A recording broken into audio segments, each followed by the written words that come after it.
Hey, what's up, fight freaks? It's the Combat Remix and Adonis Paul's younger brother. Or older brother. Okay, now I'm not too sure. He's got to be at least 37, right? In this video, we're going to be counting down the top 10 fighters with signature moves. Let's get to it.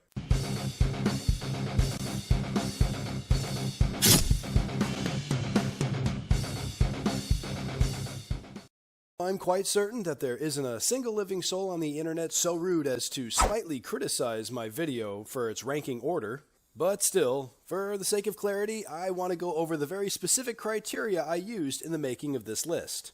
So first thing right off the bat, popularity has almost nothing to do with this list. Which means even a mid-tier fighter with almost no popularity could still be on this list, depending on how much they actually use their signature move. But just because I couldn't include every single professional martial arts fighter in the history of combat sports, I had to draw the line somewhere, so if you never fought in somewhat of a prominent organization, you weren't even considered. And although I will be tallying any signature moves from bouts that took place in lower tier organizations, I think it goes without saying that more credit is given regarding bouts under elite MMA banners. And another thing that may be taken consideration for this list is if one of these fighters has more than one signature move. Having more than one will not disqualify you from being on this list, but it might move you back a few spots. And note that if any of these fighters have more than one signature move, we're only going to be counting one technique per fighter. In fact, you won't even see multiple entries for the same technique on this list. Even if there's a reasonable argument to say that multiple fighters share the certain technique for a signature move, we're only going to pick one fighter. So, may the best fighter win. Okay, simple enough. The more these fighters use their signature move, the higher they'll be on this list. But there are a few other factors that will be considered.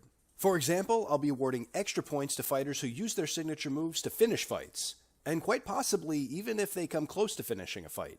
Also, there may be a situation where we're going to consider a percentage of a technique rather than the amount of times a technique was actually used. And this would make sense depending on if maybe one fighter has double the fights of another. And just so we're not being unfair to fighters who fought maybe in earlier eras, we're going to divide this into two separate lists. I had to give it some thought on where to divide the timeline, so we ultimately made it pre and post the Conor McGregor era. So this video will be list 1 of 2, so be on the lookout for the second one to come out, but right now we are only dealing with fighters pre the Conor McGregor era. Coming in at number 10 is Bas Rutten and his liver shot. As most of you already know, Bas Rutten is an absolute legend in the sport. And many people will credit Bas Rutten for making the liver shot popular in MMA. So I already know that a lot of you are going to disagree with me for slotting Bas Rutten in at number 10, mainly because the body shot was utilized in several different ways. Many times it was a body kick, sometimes it was a knee, other times it was a punch, or even an open hand strike depending on the rules of the organization he was fighting in. To me, it just seemed a bit unethical to move him any higher on the list because he had multiple different strikes that just targeted the same part of the body. I mean, in all fairness, we wouldn't treat head strikes the same way. For that reason alone, I don't feel like I can move him up any higher than the number 10 spot, but he definitely deserved to be on this list. Coming in at number 9 is Kung Lee and his spinning back kick. This wasn't the easiest one to quantify because there were other fighters in the running. A lot of people would point to Dennis Seaver. He has multiple knockouts by spinning back kick. Some people will say Renan Barão in his prime. He had at least one spinning back kick knockout. But ultimately, both those fighters had more than double the MMA fights that Kung Lee had. Furthermore, their finishes with that technique being somewhat equal, there's no question that Kung Lee just used that move way more in his fights. The main reason I don't have Kung Lee further up on this list is because he was also notorious for utilizing the side kick and the spinning back fist. But if my criteria for this list was a little bit different, there's no doubt he'd be a little higher on this list. Coming in at number 8 is Wanderlei Silva and the Thai clinch. And while it's not all too uncommon for people to associate the Thai clinch with Anderson Silva, contrary to popular belief, he didn't use the technique nearly as much as Wanderlei. Furthermore, he only had about half of the finishes with the technique. Like Kung Lee in our previous entry, Wanderlei Silva too was known for multiple signature moves, including pride stomps, his windmill-like punches. But ultimately, because Wanderlei has 4 times the knockouts with his signature move, he does get one spot above on this list. Coming in at number 7, we have Cody McKenzie and the guillotine choke, or as he likes to call it, the McKenzatine. McKenzie had a few years in the UFC after taking part in the Ultimate Fighter 12, where he would lose to Nam Phan in the quarterfinals, but prior to that he would secure 2 guillotine wins. And as we know, technically those bouts aren't sanctioned, but if you do count those 2 submission wins, he has a total of 16 wins via guillotine choke. But like so many other fighters on this list, it was a little difficult to quantify exactly where to place him because many of those submission wins were prior to him even being on The Ultimate Fighter. But I gotta give him credit, out of his first 12 professional fights, 10 of them were wins via guillotine choke. And if you do include The Ultimate Fighter submissions, along with his other submissions in the UFC, he had a total of 4 guillotine chokes. Plus a couple more even after he left the UFC. So yes, Mackenzie's submissions were not under the biggest MMA banner, but they do count for something. Not to mention, a big part of this list criteria was being known for one signature move. And Cody Mackenzie absolutely fits that criteria. And the same could absolutely be said for our number 6 spot, which is Joe Pearson and his triangle choke. Most likely the least known fighter on this list, I had to think long and hard whether or not I was going to include him. But ultimately, he did fit the criteria. We did say you don't have to be popular, you don't have to win a ton of fights, you don't have to be the best fighter. And to be fair, he does meet the minimum requirement. He's fought in Shuto, WEC, Pride. Even though he lost all those fights, it doesn't matter. He's fought the likes of Chico Camus, Hatsi Hioki, Miguel Torres, Daniel Strauss, Rafael Hassansao, Eric Koch, and Uriah Faber. And even though he lost all those fights, he still has 24 professional wins via triangle choke. This is nearly exclusively what he's known for. In fact, his nickname is the Triangular Strangler. Also, I feel like it does make a bit of a difference that this guy was starting his career just when WEC was brand new. A lot of the submission wins that he had in what we would think of as lower tier MMA organizations were given a lot more weight because there weren't too many other prominent MMA organizations around at the time. So the fact that Joe Pearson started his MMA career 5 years earlier than Cody Mackenzie and has a minimum of 8 more submissions, I gotta give him one extra spot on this list. Which brings us to our number 5 spot, which is Jose Aldo and his devastating leg kicks. To the best of my knowledge, it's true that Aldo doesn't have any stoppages via leg kick. Although he did come damn close a couple of times. Uriah Faber is the perfect example. And unlike many of the previous fighters on this list, Aldo has almost exclusively been under the big banners.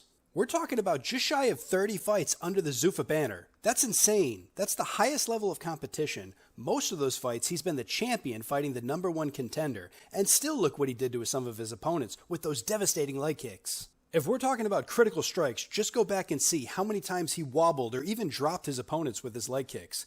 Then when we're just talking about high volume usage of a specific technique, go back and see how many times he used it per fight, per round even. Taking in all the criteria as a whole, I feel like this is the best spot for Aldo on this list. Our number 4 spot goes to Roy Nelson and his signature overhand right.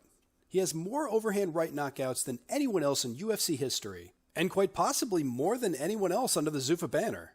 And on top of that, if you look at the fights that he wins via decision, or even fights where he loses, you can still see him numerous times hurling that motherfucker all over the place. The only thing keeping Roy Nelson from being closer to the number 1 spot is how much he utilizes his ground game. After all, he is a black belt in Brazilian Jiu-Jitsu, so it only makes sense that he'd utilize those skills every now and then. So depending on his opponent or just how the fight plays out, you may see a very grappling heavy style from Roy Nelson. But nonetheless, he is getting a high ranking spot on this list just because of the sheer number of overhand right knockouts. I've yet to find someone who has more than that under the Zuffa banner. And even knockouts aside, just the sheer number of times he throws that overhand right when the fight is standing, it's astonishing. It's even more impressive considering he is a black belt in Jiu-Jitsu. Number 3 on this list is Ronda Rousey and the armbar. You may recall earlier that I mentioned that in some circumstances it may make more sense to look at a percentage rather than the overall number of times a particular technique was used. Well, Ronda Rousey really is the perfect example of why that may be needed. While it is true she's only had 14 professional fights, out of her 12 wins, 9 of them were by armbar. Furthermore, if you factor in her 3 amateur fights before she turned pro, well, she finished all 3 of those fights by armbar as well.